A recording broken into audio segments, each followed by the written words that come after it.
Abra sua Bíblia, Evangelho de Marcos, capítulo 4, a partir do versículo 35.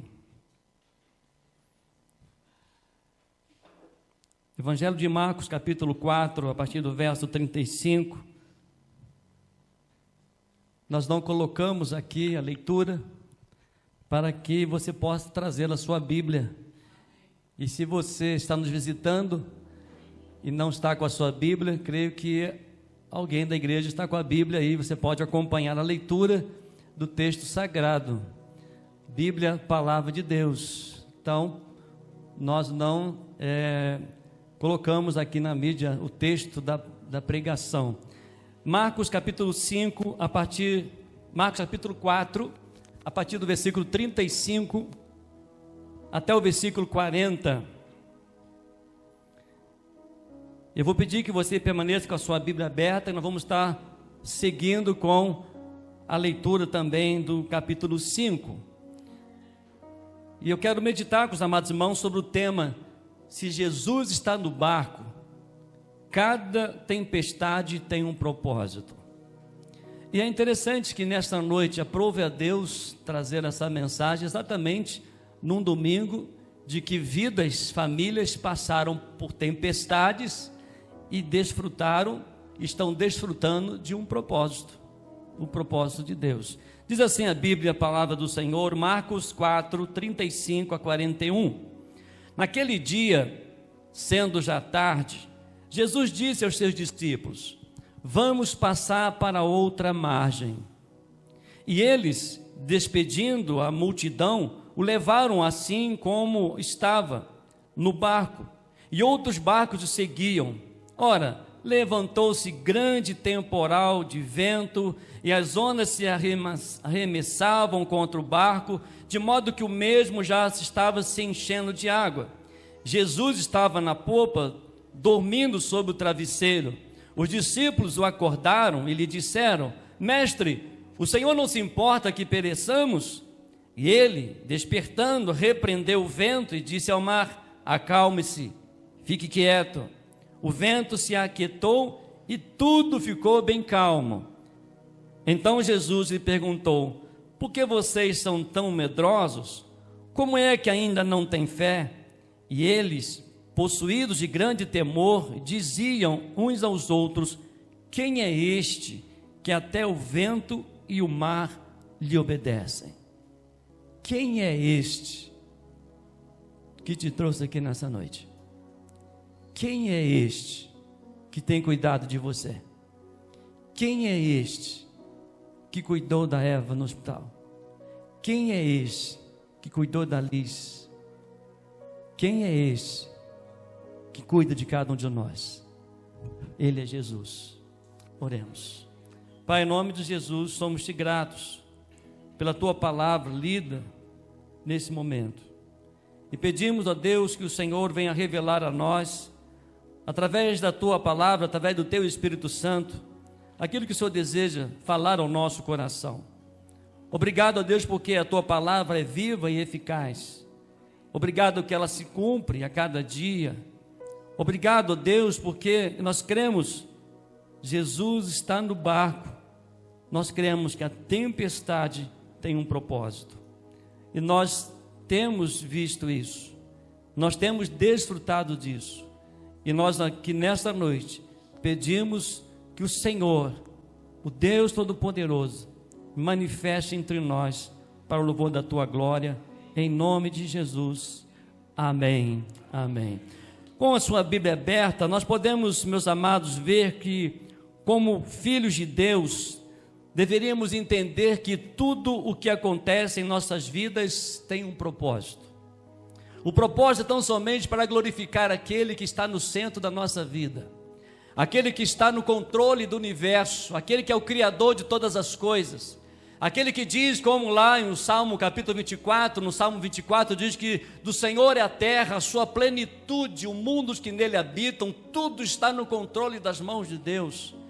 É aquele que no Salmo 147, versículo 5, quando ele fala que Deus ele criou as estrelas e chama todas pelo seu nome. O Deus Todo-Poderoso, a qual Isaías diz que o mar, o oceano cabe na palma das suas mãos, na palma da sua mão. O Deus Todo-Poderoso que conhece a nossa vida, que trouxe você aqui. Quero dizer algo para você que está nos visitando nessa noite. Você é resposta de oração, você está aqui.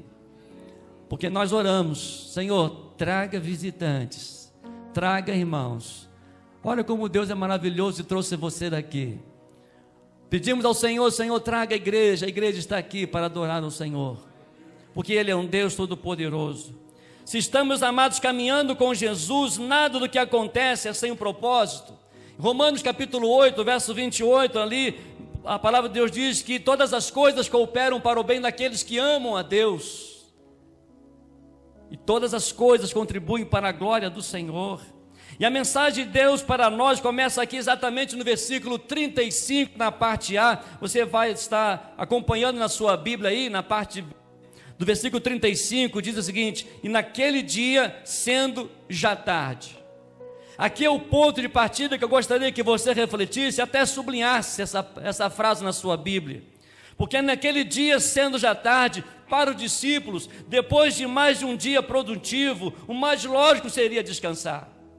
Depois de um dia cansativo, era lógico aqueles homens estarem agora indo para o lugar descansar. Mas para os discípulos, quando eles pensavam nisso, mas no versículo 35, Jesus diz: vamos para outra margem, vamos passar para outra margem do lago.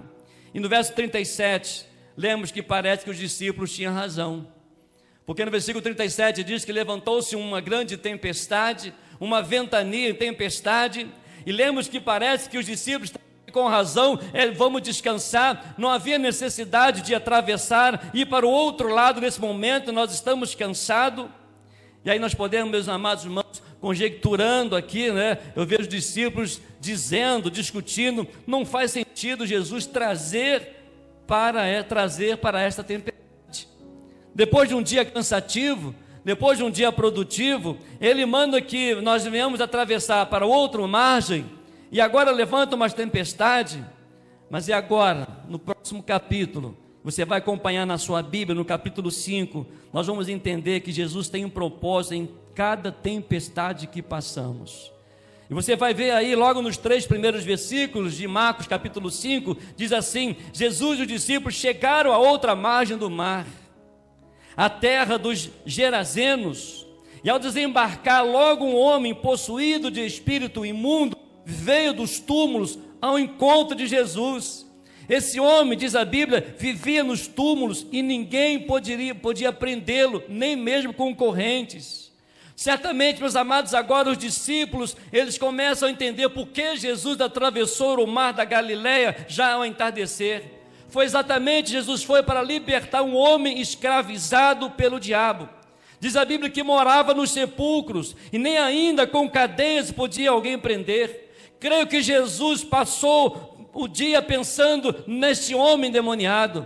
Creio que Jesus estava com o propósito de que os discípulos pudessem chegar para o outro lado, porque Jesus também estava cansado, mas o propósito de Jesus estava além da margem.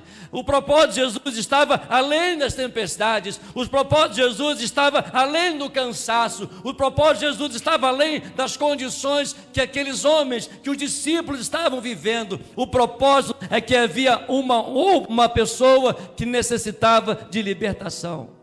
Havia uma pessoa que precisava ter um encontro real com o Senhor Jesus. Diz a Bíblia que quando Jesus chegou do outro lado, aquele homem se prostrou diante do Senhor. Jesus sabia, por isso que foi ao encontro.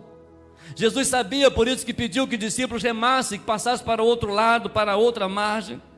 Meus amados, quando nós reconhecemos a grandiosidade de Deus, creio que Jesus passou ali pensando naquele homem, com o propósito de alcançar aquele homem, como eu não tenho dúvida que é um propósito de Deus para a sua vida aqui nessa noite.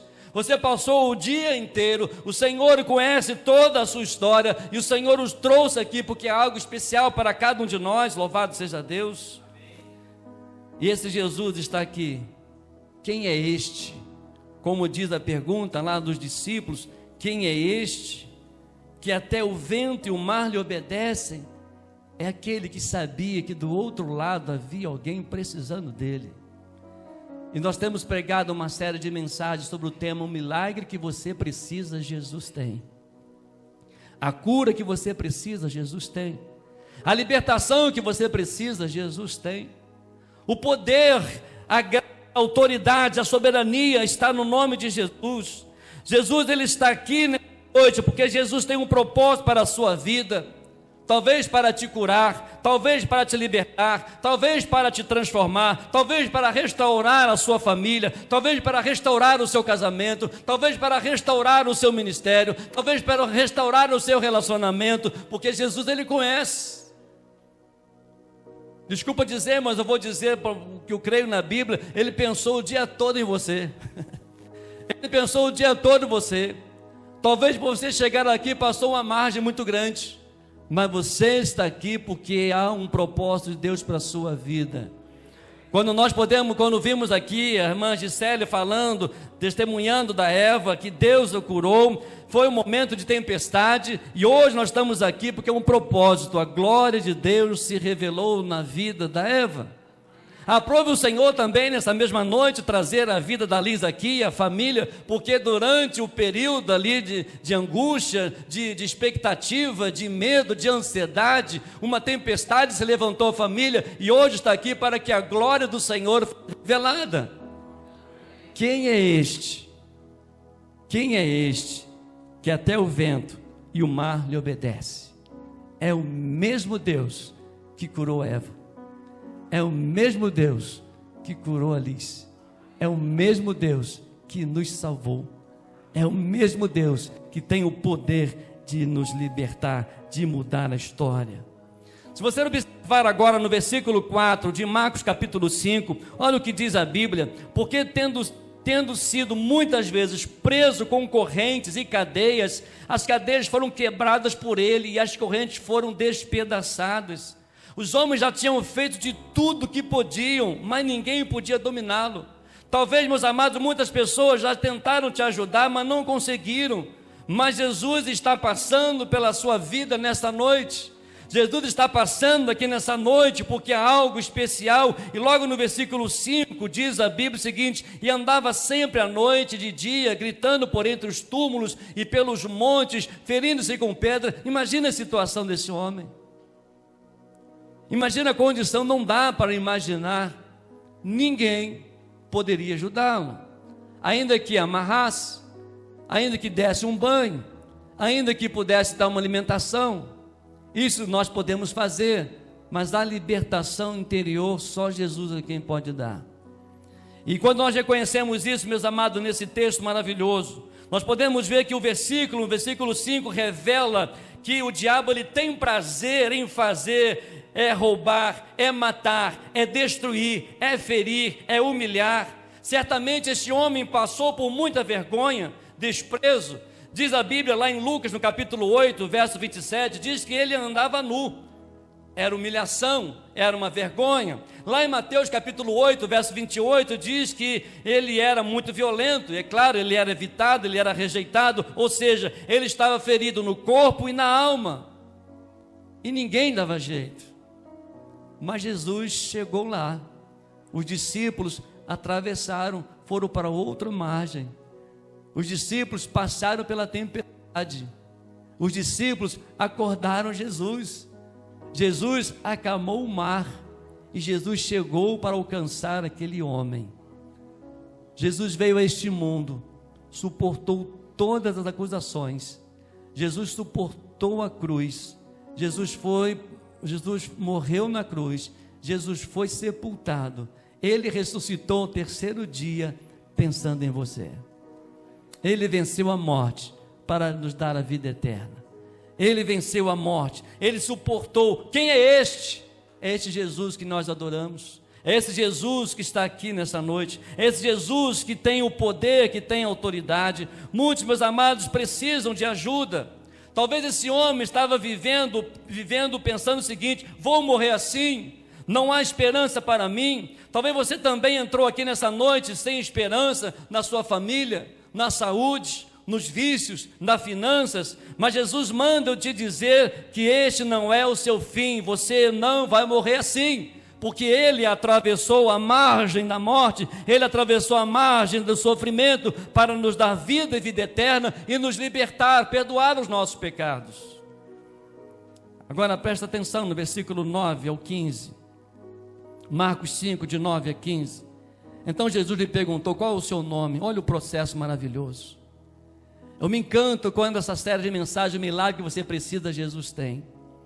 Por mais que a humanidade, por mais que as pessoas pudessem ajudar aquele homem, não poderia mudar a história dele. Mas Jesus, o milagre que ele precisava, Jesus tinha. Jesus vai ao encontro. Olha o que diz. Então Jesus lhe perguntou no verso 9: qual o seu nome? E ele respondeu: Legião é meu nome, porque somos muitos. E pediu-lhe com insistência que não os mandasse para fora do país. Ora, uma grande manada de porcos estavam pastando ali pelo monte, e os espíritos imundos pediram a Jesus: mande-nos para os porcos, para que entremos neles. E Jesus permitiu. Então, saindo os espíritos imundos, entraram nos porcos, e a manada, que era cerca de 2.000, precipitou-se despenhadeiro abaixo, para dentro do mar, onde se afogaram. Os que tratavam dos porcos fugiram e foram anunciá-lo na cidade pelos campos. Então o povo saiu para ver o que tinha acontecido. E aproximando-se Jesus, viram o endemoniado que estava andando pela legião, presta atenção, assentado, vestido em perfeito juízo, e temeram. Os que haviam anunciado dos fatos contaram-lhes o que tinha acontecido ao endemoniado, e também falaram a respeito dos porcos, e começaram a pedir com insistência que Jesus se retirasse da terra deles.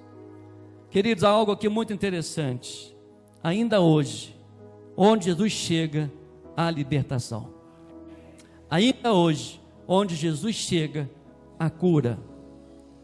Ainda hoje, quando Jesus chega, há milagres, há salvação. Ele não mudou.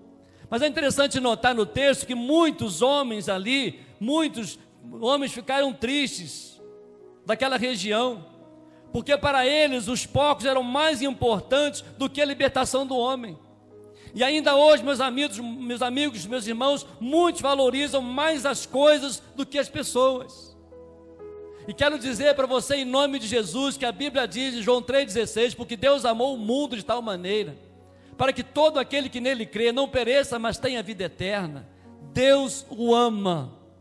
Deus o ama, Deus o ama, Deus, Ele veio ao nosso encontro, onde as pessoas valorizam mais as coisas terrenas, onde as pessoas valorizam mais a fama, onde as pessoas valorizam mais as coisas deste mundo. Jesus, Ele olha para o seu coração, porque o valor para Jesus foi a vida dele entregue na cruz, para te dar salvação, para te dar libertação, para te dar a vida eterna, somente em Cristo Jesus, porque todas as coisas passam, mas a palavra do Senhor jamais irá passar. E lá no versículo 18, você vai observar aqui algo muito interessante no texto. Quando Jesus estava entrando, aquele que antes estava possuído pelos demônios, pediu com insistência que Jesus o deixasse ficar com ele. Sabe o que nós podemos aprender aqui com esse texto? Quem tem uma experiência com Jesus nunca mais quer abandoná-lo. Quem tem uma experiência com Jesus jamais, nem pensa em abandonar Jesus. E no versículo 18 nós podemos ver exatamente essa experiência. Aquele homem queria seguir a Jesus, ele queria estar com Jesus. E é uma coisa maravilhosa. Eu quero estar com Jesus o tempo todo, no meu trabalho, no meu dia a dia, no meu casamento, no meu namoro, nos meus estudos, no trânsito, aonde quer que eu esteja, eu quero estar com Jesus, eu quero que Ele esteja comigo o tempo todo. E aí nos versos 19 e 20, para concluir, ele faz algo muito interessante. Olha o que Jesus diz no verso 19: Jesus, porém, não permitiu, ao contrário, ordenou-lhe: vá sua casa, para os seus parentes, e conta-lhes tudo o que o Senhor fez por você e como teve compaixão de você. E no verso 20, então ele foi e começou a proclamar em Decápolis tudo o que Jesus lhe tinha feito, e todos se admiravam. Louvado seja Deus. O que Jesus fez na sua vida, declare isso para alguém. O que Jesus fez na sua família, declare isso por alguém. Lembra aquela pergunta que os discípulos perguntaram lá no versículo 41? Quem é este que até o vento e o mar lhe obedecem? Se perguntasse para esse homem, ele vai dizer: é esse que mudou a minha vida, que me reconstituiu, aquele que voltou, me deu um relacionamento outra vez com a minha família, aquele que me fez viver outra vez, e é aquele que eu jamais vou largar. É Jesus, o Filho de Deus, nosso Senhor, nosso Salvador. Por isso, Deus é Deus de propósito. Se Jesus está no barco da sua vida, cada tempestade tem um propósito. O milagre deste homem foi tão grande que ele se tornou um missionário. E nós lemos no versículo 20, as pessoas vão ficar maravilhadas com o milagre que Deus vai operar em sua vida. Deus quer mudar a sua história. Este não é o seu fim, porque o milagre que você precisa, Jesus tem, ainda que você passe por tempestade. Ele não abandonará você. Ele não abandona você. Talvez você diga na tempestade: eu estou cansado com a minha vida, eu estou cansado, já busquei buscando soluções para a minha vida. Talvez busquei na igreja, busquei nos pastores, busquei na religião. Eu agora estou cansado, eu agora vou descansar. E aí as tempestades se levantam. Mas Jesus diz: passemos para o outro lado da margem. A tempestade que você está passando, este que acalma o mar, este que o vento lhe obedece, está aqui dizendo: estou contigo. Eu quero mudar a sua história. Jesus já veio. É interessante que aquele homem, quando ele viu Jesus, ele foi imediatamente e se prostrou diante de Jesus. Talvez nessa noite você reconhece quem é Jesus. Talvez basta você se prostrar diante de Jesus e dizendo: ó Jesus, Filho de Deus Todo-Poderoso, vem habitar no meu coração, vem mudar a minha história, perdoa os meus pecados, conduz a minha vida. As tempestades se passaram, o barco está agitado, mas há um propósito. E a sua vinda aqui nesta noite é um propósito de Deus para mudar a sua história. Quem é este que até o mar e os ventos lhe obedecem? É Jesus que está aqui. É Jesus que morreu no meu e no seu lugar. É Jesus que ressuscitou. É Jesus que perdoou os nossos pecados. É Jesus que foi para o céu preparar uma morada para nós e nos levará para a eternidade para morar com Ele. Não desista da sua vida. Não desista nas tempestades. Se Jesus está no barco, cada tempestade tem um propósito. Sabe qual é o propósito de Deus hoje para a sua vida? É que Ele esteja no trono do seu coração, que Ele dirija a sua vida, que Ele administre a sua vida, para que o nome dEle seja glorificado. E ao sair daqui, não tem como deixar de servir a Jesus. Vou falar sempre: Jesus mudou a minha história. Feche os seus olhos, ore ao Senhor. Ore ao Senhor. Nós vimos aqui, meus amados, aprove a Deus, que maravilha. Aprove a Deus hoje presenciarmos de famílias que passaram por tempestades. Jesus estava no barco e teve um propósito. E sabe qual é o propósito? Sabe qual é o propósito da Eva estar aqui? Sabe qual é o propósito da Lisa estar aqui? Sabe qual é o propósito de você estar aqui nessa noite? Que você veja a glória de Deus. Que você desfrute da presença de Jesus.